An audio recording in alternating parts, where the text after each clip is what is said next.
Bonjour, bienvenue sur cette petite session qui va se concentrer sur les traitements des parodontites et notamment cette nouvelle thérapie qui permet d'éviter les chirurgies et de réduire les réinstrumentations en cas de poche résiduelle. Je m'appelle Alexandre Georgeon, je travaille pour Régédent, entreprise suisse spécialisée dans les nouvelles techniques de régénération parodontale. Ce qu'on va faire aujourd'hui, c'est on va couvrir en fait les limites des traitements actuels. Je vais vous présenter cette nouvelle thérapie qui s'appelle Clean and Seal et parcourir nos données scientifiques et présenter les cas cliniques. Et puis ensuite, vous montrer un petit peu comment cette thérapie est utilisée. Très intuitif.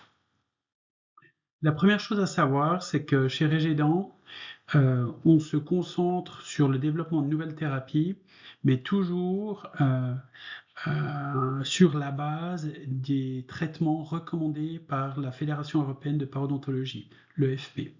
Donc typiquement, ce que vous voyez ici, c'est la modélisation du cheminement d'un patient qui a été diagnostiqué avec une parodontite. La première étape va être un traitement supragingival pour enlever la plaque, va être aussi cette session pour motiver le patient à avoir une bonne hygiène bucco-dentaire. Ensuite, si les indicateurs cliniques ne sont pas satisfaisants, on va passer à l'étape 2, qui est l'instrumentation sous-gingivale. Ici, le FP recommande les curettes ou les ultrasons à cet effet. Après réévaluation, si les paramètres cliniques ne sont toujours pas dans le vert, on va passer à l'étape 3, qui serait une réinstrumentation de nouveau, ou potentiellement une chirurgie parodontale. Et pour tout patient qui a les paramètres cliniques qui sont satisfaisants, donc des profondeurs de poche, de sondage de moins de ou égal à 4 mm sans saignement, il rentre dans ces phases de maintenance qui sont les étapes 4.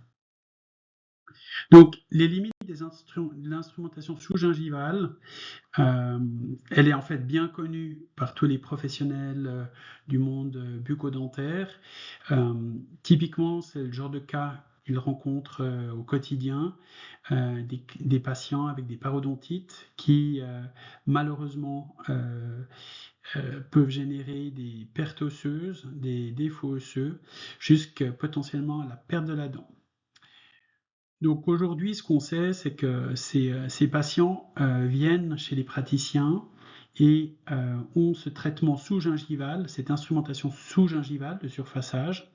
Et si on sait de la littérature que ce traitement sous-gingival n'est pas parfait. Le patient va avoir une première instrumentation sous-gingivale et à l'issue de cette instrumentation, on voit qu'il y a encore 28% des poches qui sont résiduelles, c'est-à-dire qu'ils vont demander un traitement supplémentaire. Ce traitement supplémentaire est fait en étape 3 avec une nouvelle instrumentation, une réinstrumentation sous-gingivale et là, il va encore rester à peu près 17% des poches résiduelles. Et ici, on parle de poches qui ne sont même pas très profondes, 5 et 6 mm. Si on va sur des cas plus sévères, avec des poches de 7 mm et plus, on voit qu'ici, la quantité de poches résiduelles après 2 instrumentations est extrêmement élevée. C'est-à-dire que le patient va devoir venir périodiquement au cabinet pour se faire traiter les poches pour pas qu'elles n'empirent. Chez nous, ce qui est important, c'est pas seulement de voir le résultat d'un traitement au niveau d'un site traité, mais dans l'ensemble, et de voir comment le patient peut passer directement en phase de maintenance. Donc, comment est-ce que son cas peut être résolu, on va dire. Et ça, naturellement, le meilleur indicateur, c'est le period chart qui va le montrer. Ce qu'on a appris, notamment basé sur une étude de Egler Hermanauskaite qui a été publiée en 2023, étude RCT où elle a comparé le traitement traditionnel, SRP, le surfaçage, versus cette nouvelle thérapie Clean and Seal. Et ce qu'elle a montré, c'est que dans le groupe témoin, traité simplement avec des curettes, on voyait des patients qui venaient avec ici, comme vous voyez, le patient numéro 1 qui a environ 80 poches de 4 mm et plus. Dans ce groupe témoin, il y a 24 patients qui ont été traités Et donc sur ces 24 patients, on voit des patients avec certains avec 120 poches, 120 sites, d'autres avec beaucoup moins de poches à traiter. Ce qu'elle a documenté, c'est qu'avec la thérapie traditionnelle, donc un surfaçage avec des curettes, ces patients, après l'étape 2, donc le traitement initial sous-gingival, il restait encore, pour ce patient numéro 1, plus de 40 sites avec des poches résiduelles. Et on voit dans l'ensemble tous les patients, donc 100% des patients qui ont encore des poches résiduelles. Donc aucun d'entre eux ne peut aller directement en phase de maintenance. Tous doivent avoir une réinstrumentation ou potentiellement une chirurgie. Ici, si on le visualise sur le cheminement du patient au niveau du cabinet, ça veut dire que tous les patients passent de l'étape 2 à l'étape 3 sans aller à l'étape 4. Les raisons pour ça, on les connaît depuis longtemps. La première, c'est que le surfaçage sous-gingival est compliqué. Pouvoir atteindre facilement toutes les aspérités sous-gingivales et gratter en gros le biofilm, enlever les tissus de granulation, c'est quelque chose qui est compliqué, qui demande beaucoup de compétences, beaucoup de temps. Et ici, on sait, par rapport à la littérature, qu'environ 30% du biofilm va rester présent sur la surface de la dent, sous-gingivale. Ce qu'on sait aussi, c'est que l'environnement bactérien joue un rôle important. Ce que vous voyez ici, c'est en fait dans d'Egler Ramanauskaite de 2023, elle a notamment analysé le microbiome dans les poches parodontales. Et elle a analysé, alors ce que vous voyez, c'est les 4 types de bactéries sur la droite, sont des bactéries qui sont communément présentes dans le biofilm.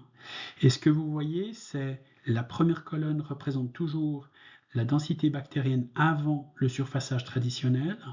La deuxième colonne représente la quantité bactérienne après le surfaçage traditionnel à 3 mois et ensuite la dernière colonne à 6 mois.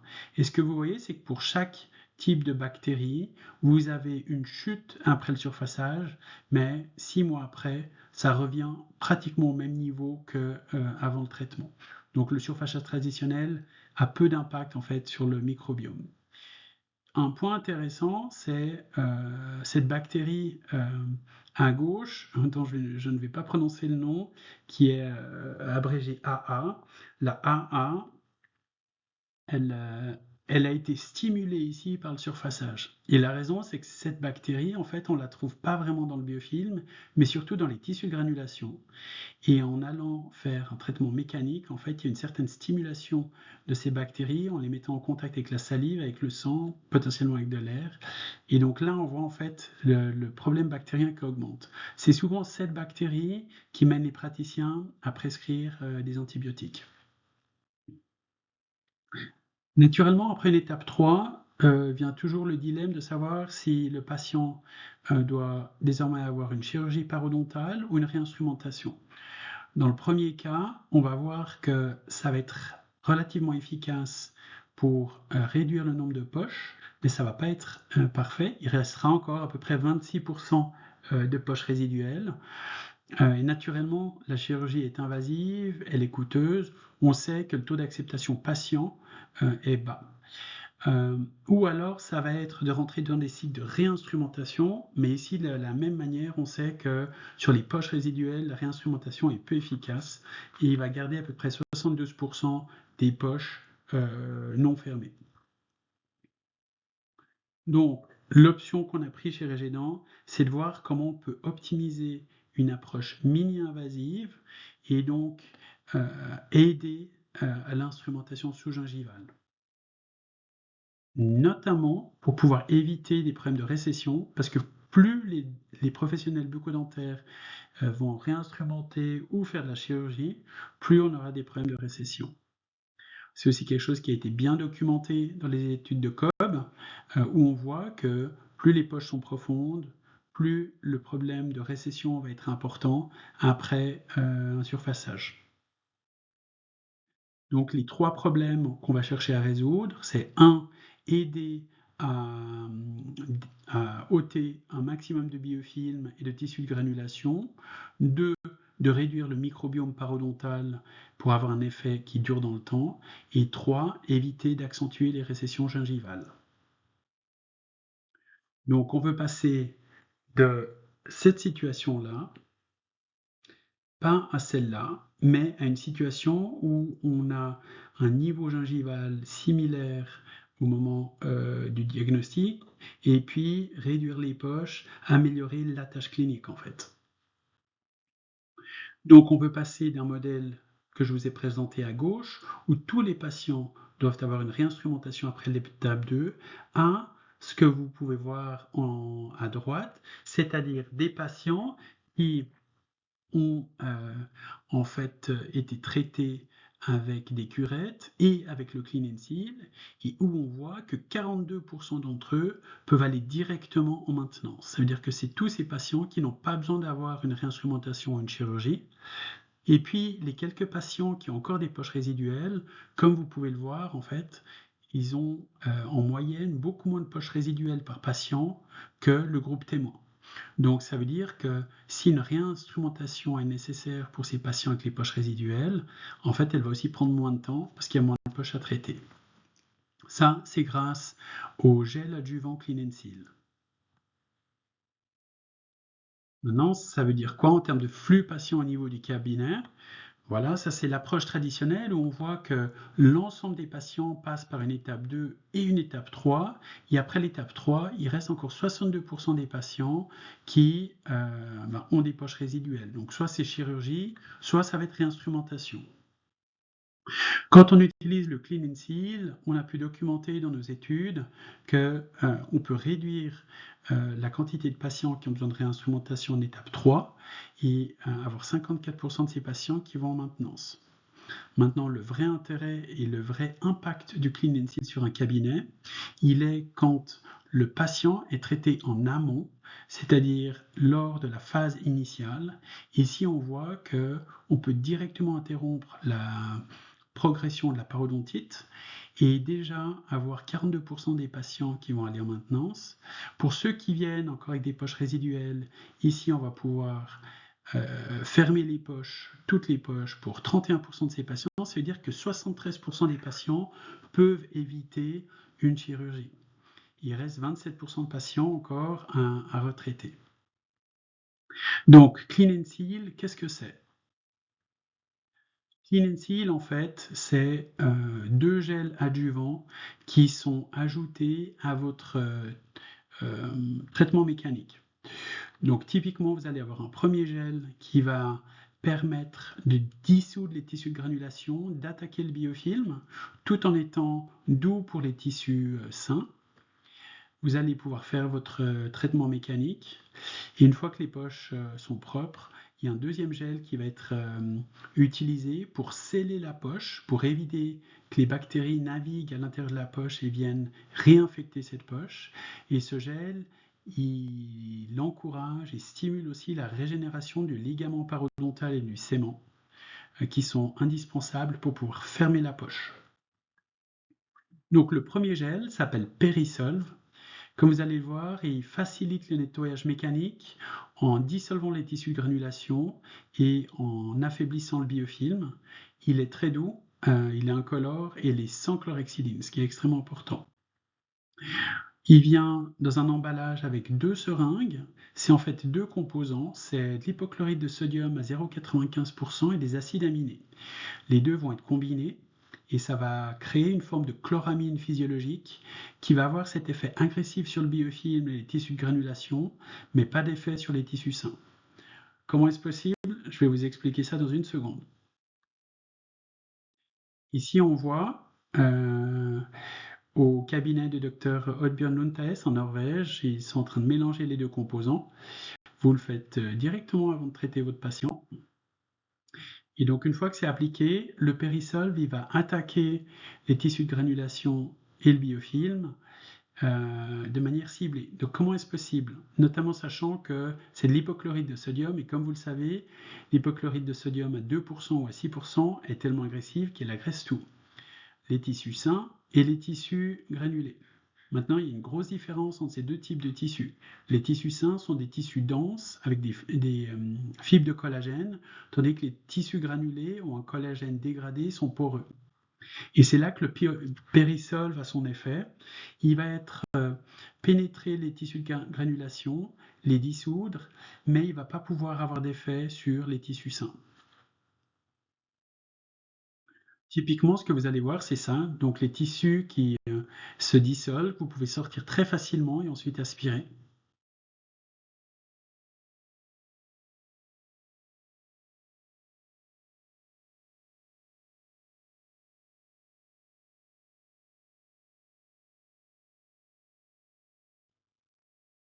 Une fois que le site est propre, eh ben, on va sceller le site, un peu comme quand on se fait mal, quand un enfant se fait mal et qu'il tombe par terre, on va nettoyer la plaie, on va mettre un antiseptique et ensuite on va mettre un sparadrap pour la protéger. Ici, c'est exactement pareil. Le Yadan protège la plaie, il va agir comme bouclier contre les bactéries communes de la cavité orale et surtout, il va régénérer les tissus durs et mous. C'est ce qui rend cette thérapie très spécifique, c'est qu'elle a un impact sur le ligament parodontal et le sément. Le Yadan, c'est quoi? C'est en fait un gel qui combine différents acides hyaluroniques, des acides hyaluroniques naturels et réticulés. Je vais expliquer dans une seconde pourquoi. C'est d'origine non animale, c'est fait à base de fermentation bactérienne et a un effet qui dure entre 4 et 6 semaines. Voilà, alors les propriétés du Yadan BG, la première chose, c'est que c'est hydrophile. Ça va attirer les liquides, ça va attirer le sang dans la poche et stabiliser le coagulum. C'est une étape indispensable pour toute cicatrisation. Toute cicatrisation. Deuxième effet, c'est que ça combine différents acides hyaluroniques. À droite, vous voyez une chaîne simple d'acides hyaluroniques qui va résorber rapidement et qui va avoir un effet que sur les tissus mous. À gauche, vous voyez cette matrice de chaînes attachées ensemble avec un agent qui s'appelle le BDDE, qui va en fait prolonger la durée de vie de cet acide hyaluronique et dans ce cas, avoir un impact sur ces cellules dures, donc sur le sément, le ligament parodontal et même sur l'os alvéolaire. L'acide hyaluronique, on le sait déjà depuis pratiquement un siècle, c'est un matériau important de la matrice extracellulaire qui est naturellement présent dans notre corps, qui a différentes propriétés, qui a aussi différentes caractéristiques, il y a différents types d'acide hyaluronique, c'est une famille. Cet acide hyaluronique joue un rôle dans la migration cellulaire, dans l'adhésion cellulaire, la prolifération et dans une certaine mesure aussi au niveau de la différenciation. Les mécaniques autour de l'acide hyaluronique sont encore peu connues. On voit l'impact, on voit le résultat quand on utilise ce matériau, mais toutes les mécaniques de l'acide hyaluronique ne sont pas complètement comprises et documentées. C'est là-dedans que nous investissons, c'est pour comprendre cette mécanique et utiliser ce matériau dans d'autres thérapies. L'acide hyaluronique à haute masse molaire est aussi bactériostatique et anti-inflammatoire. Donc ça, c'est ce qui permet aussi de raccourcir le temps de cicatrisation. Communément, on me demande souvent si on peut utiliser un dermal filler pour cette application dans le dentaire. Non.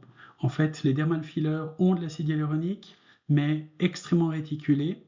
Et le taux de réticulation est si haut qu'en fait, ces gels n'ont absolument aucun effet régénérant. Ils ont juste un effet volumateur qui va permettre en fait d'occuper un espace pendant un certain temps, donc 6 mois, une année. Nous travaillons en fait avec des acides hyaluroniques qui sont natifs, qui sont simples, qui se dégradent rapidement en comparaison des dermal fillers.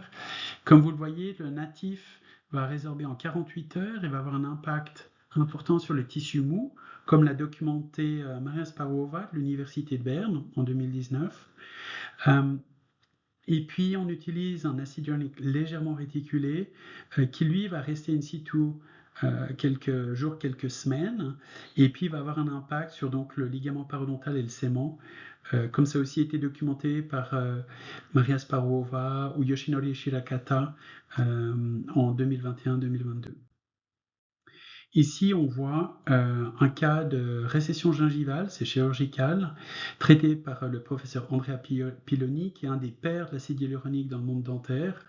Et son cas est extrêmement intéressant parce qu'il a bien pu montrer, comme vous le voyez ici, comment l'acide hyaluronique attire le sang en son sein, et puis cette matrice sanguine, ce coagulum est stabilisé et donc permet cette cicatrisation.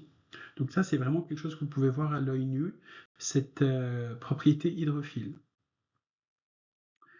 Donc le Clean and Seal, ici c'est une illustration, alors pas dans le dentaire, le professeur Friedman de l'université de Witten-Herdecke en Allemagne, qui est un des chercheurs sur ces matériaux, avait une assistante qui s'était brûlée la jambe et avait une plaie nécrotique depuis environ 6 mois.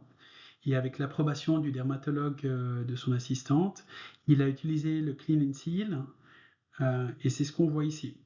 Donc c'est une plaie où il a appliqué le Périsolve. C'est important de le laisser agir, en tout cas 1 minute, ça peut être plus. Plus vous laissez longtemps, plus il va avoir d'impact sur les tissus de granulation.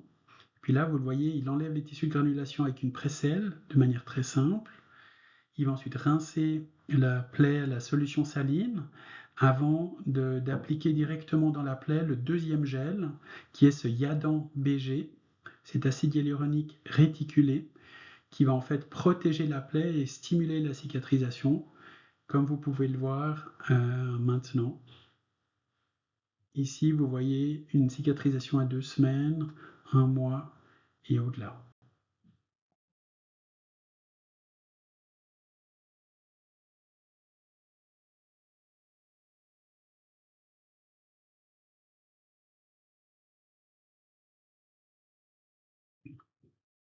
Donc, comment utiliser le Clean and Seal? Donc, vous allez poser votre diagnostic. Ensuite, vous allez appliquer le premier gel, le Périsolve, dans toutes les poches profondes que vous voulez traiter. Il faut que le gel y reste en tout cas 1 minute. Donc, vous allez le mettre dans toutes ces poches. Ensuite, avec la première poche, vous allez effectuer l'instrumentation sous-gingivale. Alors ici, on l'illustre avec une curette, mais ça peut aussi être avec des ultrasons. Vous allez ôter donc tous ces tissus de granulation et le biofilm. Vous allez rincer avec une solution saline et au moment du rinçage, vous allez observer la quantité de débris, donc de tissus de granulation, biofilm ou sang qui sortent de la poche. Tant qu'il y a des débris, tant que la solution de rinçage est trouble, ça veut dire que la poche n'est pas encore propre. Donc vous allez réappliquer le Périsolve, attendre 1 minute et réinstrumenter, et ainsi de suite. Normalement, pour les cas de poche parodontale, 2 à 3 cycles sont suffisants. Pour les cas d'infection périimplantaire, ça va aller bien au-delà. 6, 7, 8 cycles de nettoyage sont nécessaires car les implants ont une porosité toute différente des dents et une morphologie aussi différente qui demande donc beaucoup plus d'investissement pour le nettoyage. Une chose importante qu'on a appris au fur et à mesure des années de nos études, c'est qu'il ne faut surtout pas appliquer de chlorhexidine en sous-gingival. Ça va en fait inhiber l'adhésion cellulaire et donc stopper la régénération des tissus. Donc la poche est propre. Une fois qu'elle est propre, vous la remplissez de ce deuxième gel qui est le Yadan BG, XIA qui est l'abréviation pour l'acide hyaluronique réticulé. Et vous allez appliquer ce gel pas seulement dans les poches profondes, mais dans toutes les poches, pour éviter que le microbiome des poches contamine les unes les autres. Voilà, on a un petit step-by-step qui peut vous guider lors du traitement de votre patient, avec notamment des informations sur le suivi. Maintenant, on va se concentrer sur les cas et les études cliniques. Donc, une étude qui a été extrêmement intéressante, menée par l'équipe d'Egler-Manaus-Kaite, affiliée à l'université de Berne, d'Anton Sculean. C'était une RCT où elle a traité donc 2 fois 24 patients, un groupe de patients simplement surfaçage avec curette et l'autre surfaçage avec clean and seal. Et donc, ce qu'on voit, c'est que le groupe contrôle, le groupe témoin, qui a été traité avec les curettes, on voit qu'après le traitement, à 3 mois, on a un impact, on a pu réduire les profondeurs de poche, qui restent stables à 6 mois. On voa que le groupe Clean and Seal a des résultats qui sont plus intéressant et notamment une tendance à diminuer la poche déjà à 6 mois. Il y a une perte d'attache clinique qui est aussi moindre pour le groupe Clean and Seal. Et pour le BOP, ce qui est intéressant, c'est que là, on a un indicateur extrêmement probant pour le groupe Clean and Seal, montrant que les saignements réduisent et s'accentuent en se réduisant. Donc on a vraiment une tendance à l'amélioration au-delà de 6 mois. Ce qu'elle a aussi documenté, c'est que le Clean and Seal a un effet d'autant plus important sur les poches profondes, comme on le voit ici. Les poches à 7, 8, 9 mm. Ici, il y a un cas de Rico Young en Allemagne qui illustre bien le traitement. Donc, PerioChart, on voit des poches de plus de 6 mm avec des saignements. Il effectue donc le traitement. On voit ici aussi une déminéralisation en distal. Et donc, il a fait le diagnostic, appliqué le Perisolve, qu'on ne voit pas ici. Il a fait plusieurs cycles de nettoyage avec le Perisolve et l'instrumentation. Et ensuite, à la fin, il a rempli la poche avec le Yadan BG que vous voyez ici. Vous voyez le sang qui pénètre le gel. Et donc, le patient rentre chez lui sans toucher ça, donc sans brosser, sans manger et boire pendant 2 heures. Il y a 3 mois, on voit une amélioration nette de la profondeur des poches, de la tâche clinique. Et voilà le period chart. À 7 mois, on voit une situation où très clairement on a pu éviter le pire, où on a pu réduire les poches profondes, et la situation est stable même à 3 ans et demi. Quand le Clean and Seal est utilisé avec les poches résiduelles en étape 3, ici on a une étude de Ben Yeh, qui a pu montrer en fait que non seulement le Clean and Seal permet de minimiser les pertes de récession gingivale, comme vous le voyez à gauche, mais aussi d'améliorer la tâche clinique en minimisant ces pertes. Comme Ramnowskaite l'a documenté, ici aussi avec des poches résiduelles, on voit que l'impact sur les poches profondes est d'autant plus important avec le Clean and Seal. Là, on voit un cas clinique d'Egle Ramnowskaite où on voit une poche profonde qui a été donc traité avec le Perisolve. Donc ici, on voit les 2 seringues qui vont être préparées. C'est injecté dans la poche. Elle a attendu en tout cas 1 minute. Elle a fait ensuite le débridement sous-gingival avec des curettes. Elle a fait ce cycle de nettoyage 2 fois. Et ensuite, elle a injecté le Yadan BG. Et on voit à 3 mois déjà une poche qui est de retour pratiquement à la normale. 6 et 12 mois, c'est stable. Et on y voit au niveau radiographique une minéralisation autour de la dent. Alors chez Regeneron, en fait, l'entreprise a été fondée en 2013.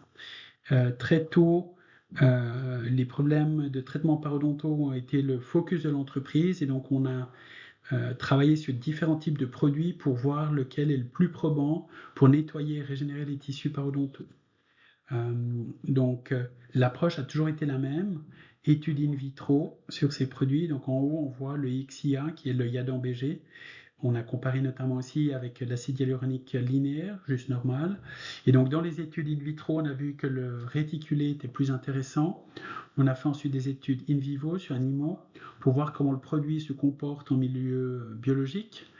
Et puis sur patients. Et pendant le Covid, le Yadan BG et le Perisolve ont été sélectionnés. Et depuis, donc, les études combinées avec ces 2 produits ont été menées. Et c'est ce que j'ai parcouru.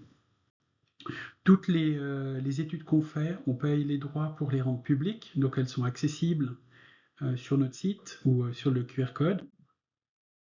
Une étude extrêmement intéressante, de nouveau d'Egle Ramnowskaite, a été d'évaluer l'évolution du microbiome parodontal dans ces poches après un traitement non chirurgical. Donc elle a fait 2 groupes, un groupe traité avec les curettes et un autre curettes et Clean and Seal. Ici, c'est ce que j'avais déjà partagé plus tôt dans la présentation, où on voit l'évolution de la densité bactérienne après un traitement purement mécanique.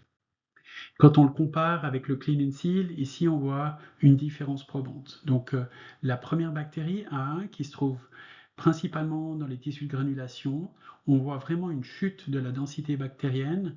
C'est de par le fait qu'on est capable de mieux dissoudre et ôter les tissus de granulation. Pour les bactéries qui sont plutôt présentes dans le biofilm, ici on voit que à 3 mois, le périssolve a eu un impact clair en réduisant la charge bactérienne, et à 6 mois, on voit que la charge bactérienne est stable ou continue à se réduire. Et ça, c'est plutôt lié à l'effet du Yadan-BG, qui en fait va régénérer les tissus durs, fermer les poches, et donc offrir moins de sites oraux aux bactéries pour leur développement. Les paramètres cliniques sont cohérents avec ce qu'on a vu avant, donc on voit que le Clean and Seal en fait présente vraiment un avantage qui dure dans le temps avec des résultats tendanciels qui sont très encourageants. Ici, c'est une étude in vivo de Yoshinori Shirokata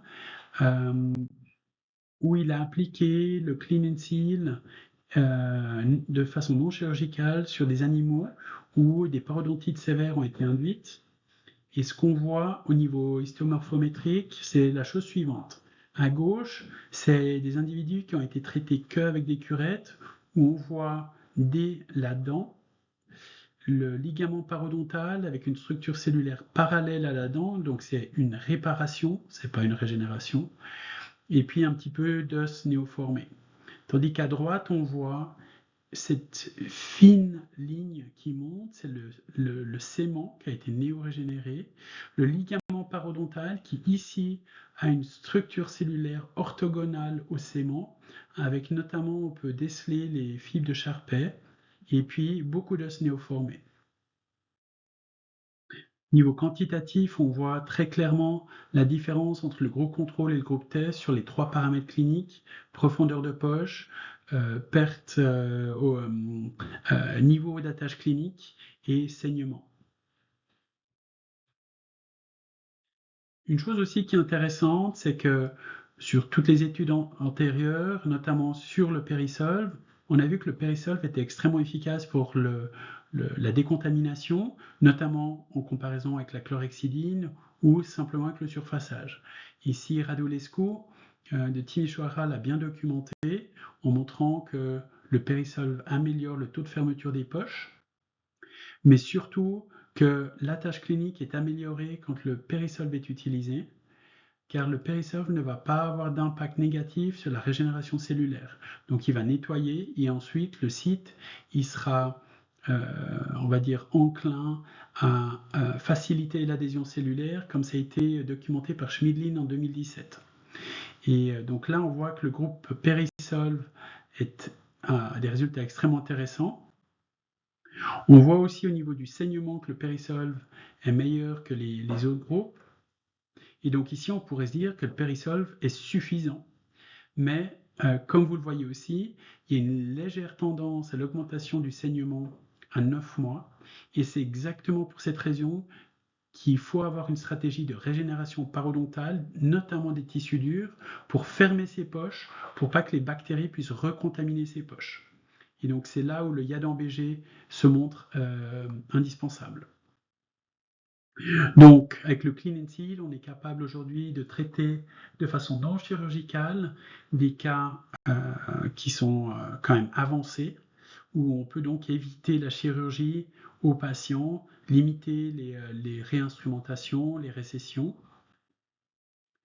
Et donc, très simplement, aujourd'hui, les patients, ils ont le choix. Soit un traitement sous-gingival traditionnel, où ils vont avoir besoin de plusieurs instrumentations sous-gingivales qui ne sont pas confortables, probablement aussi une chirurgie, et puis, a fortiori, des problèmes de récession gingivale. Ou partir pour une thérapie Clean and Seal, qui va leur permettre d'être traités dans 40% des cas en une seule session, fermer les poches à 96%, éviter les chirurgies le plus possible et limiter les récessions. Voilà, c'était cette session sur le Clean and Seal. Pour toute question, commentaire, n'hésitez pas à nous contacter chez Régédan. On se fera un plaisir de vous répondre. Merci beaucoup.